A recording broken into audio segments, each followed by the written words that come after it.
김경수가 찻잔 속에 태풍이 될 거라는 제가 말씀을 그렇게 예고를 해 드렸는데, 일단 그 국민의힘 내부 문제가 하나 있죠. 윤석열 대통령이 그러니까는 법무부 심사위원회에서 김경수를 포함을 시켰습니다. 김경수를 포함을 시켰는데 그것은 뭐 윤석열 대통령의 뜻에 따라서 했다고 보는 게 다 맞습니다. 그 전에 이제 사전 조율을 하죠. 그런데 한동훈 대표가 여기에 대해서 반대 입장을 표명을 했죠. 그래서 반대 입장을 직접 표명한 게 아니고 내부에서 그런 이야기가 났다고 보도가 됐습니다. 여기에 대해서 또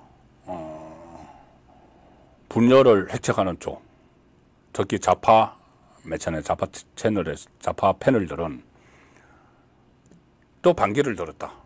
그래서 또 충돌 이렇게 표현을 하는데, 제가 볼 때는 이건 정상적인 절차입니다. 그리고 오늘 김경수 복권이 이루어지고 나서 한동훈 대표는 내가 드릴 말씀 다 드렸다.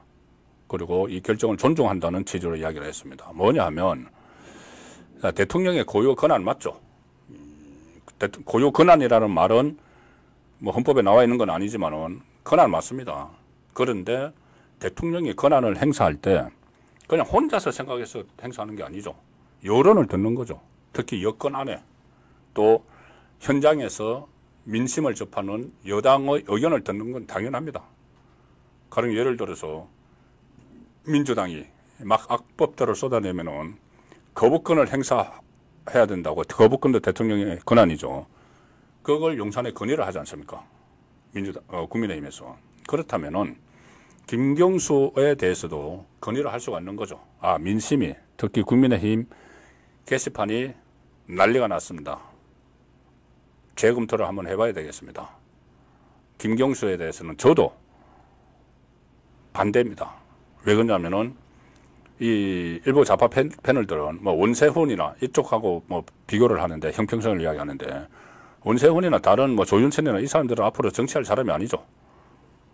그런데 김경수는 이것을 빌미로, 이것을 발판으로 해서 정치를 하려고 하는 사람인데, 특히 다른 것도 아니고 2017년 대선 후보, 대선 때, 2017년 대선 때 여론 조작을 해서 대법원에서 2년 확정 판결을 받은 사람입니다. 그런데 지금 복권을 해준다는 이야기는 2027년 대선에 나올 수 있도록 해준다는 이야기죠. 그러면 10년 사이에, 그 10년 전 대선에서 자기가 여론 조작 다 뭐 하고 킹크랩 돌려가지고 9천만 이상의 댓글 조작을 했는데, 9천만 회 이상을. 그 사람이, 그래서 대법원 확정 판결 받은 사람이 10년 후에 대선에 나온다. 이거는 안 되는 이야기죠. 저도 반대를 하는데, 한동훈이나 아니면 국민의힘 지지자 중에서 그런 생각을 많이 했습니다. 그래서 그걸 윤석열 대통령에게 건의를 한 거고, 윤석열 대통령은 그것을 포함해서 종합적으로 다 검토를 해서 그래도 필요해. 국민통합이라는 명분을 위해서나, 아니면 또 다른 어떤 생각을 했을 수도 있습니다.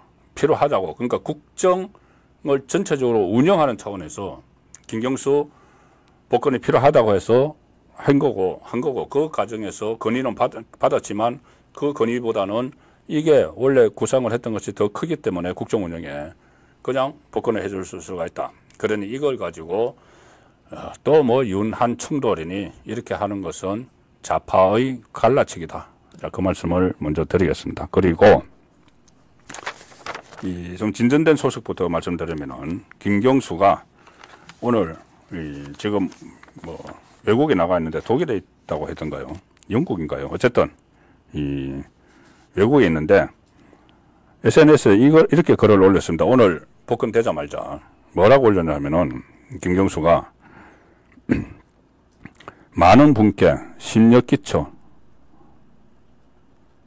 진심으로 송구하다. 나의 일로 복권 반대했던 분들의 비판도 잘 헤아릴 것이다. 사회에 보탬이 될 역할이 무엇인지 고민하겠다. 자, SNS에 바로 올렸습니다. 자, 김경수, 사회에 보탬이 될 역할 무엇인지 고민하겠다. 이건 정치인들이 이렇게 이야기하면은 앞으로 정치하겠다는 이야기입니다. 정치하겠다는 이야기인데, 자, 지금 사면이 됐고 이번에 복권이 됐죠. 작년에 사면을 시켜줬을 때 뭐라고 했냐면은 원하지 않는 선물을 받았다. 그리고 뭐 역사의 법정에서 나는 무죄다. 인정을 하지 않았죠. 대법원 판결을. 반성도 안 하고. 그런데 복권을 시켜주니까 이번에 복권을 덥석 받아갔습니다. 받아가서 사회에 보탬이 될 역할 무엇인지 고민하겠다. 이렇게 했는데 이제 정치하겠다는 이야기지만 제가 찻잔 속에 태풍에 그칠 것이라고 말씀드리는 이유는 명확합니다.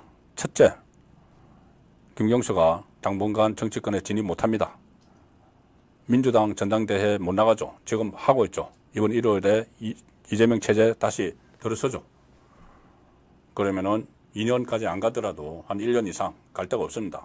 뭐 자기가 무슨 과거에 뭐 상김처럼 나가서 당 만들 것도 아니고. 두 번째, 이 지방선거도 아직 2년 남았습니다. 진입할 통로가 없는 거죠. 한동훈 대표가 무리하게 이번에 경선 나가서 대표된 것도 정치 일정이 다른 게 없기 때문입니다. 앞으로 한 2년 동안은. 김경수도 뭐 돌아온다, 11월 달에 돌아온다고 해도 낭인 생활을 할 수밖에 없는 상황이죠. 당을 못 만듭니다. 그런 그 역량이 안 됩니다. 지금 가대 포장되어 있다고 저는 보는데.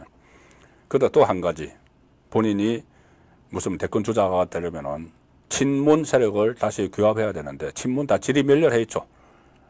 총선 때 비명 행사 공천 받아가지고 친문 현역들은 지금 한 27명 되는데 전부 다 대부분은 이재명에게 투항해서 공천 받아서 된 거죠. 나머지 사람들은 지금 김동연 경기지사 밑에 의탁을 해 있거나 아니면 조국 당에 가서 그냥 자리 잡고 앉아 있는 그 사람들입니다. 그래서 친문이 이 패족이나 마찬가지가 됐습니다. 과거에 친노가 패족이 됐었는데 문재인 때문에 다시 부활을 했죠. 그런데 지금 친문이 패족이 됐는데 그 패족을 김경수가 부활을 할 수 있을까? 저는 어림도 없다고 봅니다. 다만 한 가지, 이것 때문에 기대를 걸고 있을지 모르는데 김경수가 이재명이 사법 처리돼서 조기에 정치적으로 실각하는 경우죠. 그 경우는 워낙 민주당이 이재명 일극 체제가 되어 있기 때문에 이재명이 무너지면은 대안이 없습니다. 대안이 없을 때 혹시라도 김경수가 선택을 받아서, 왜 선택을 받을 수 있느냐 하면 아주 가능성은 낮지만은 제가 몇 차례 말씀드렸다시피 좌파의 정권 창출 방정식은 호남의 지지를 받는 PK 주자죠. 노무현, 문재인처럼 김경수. 그걸 노릴 수는 있지만 워낙 친문의 세력이 약해져 있고 주변 환경도 정치 환경도 만만치 않기 때문에 그런 그 일이 일어날 가능성은 극히 적다.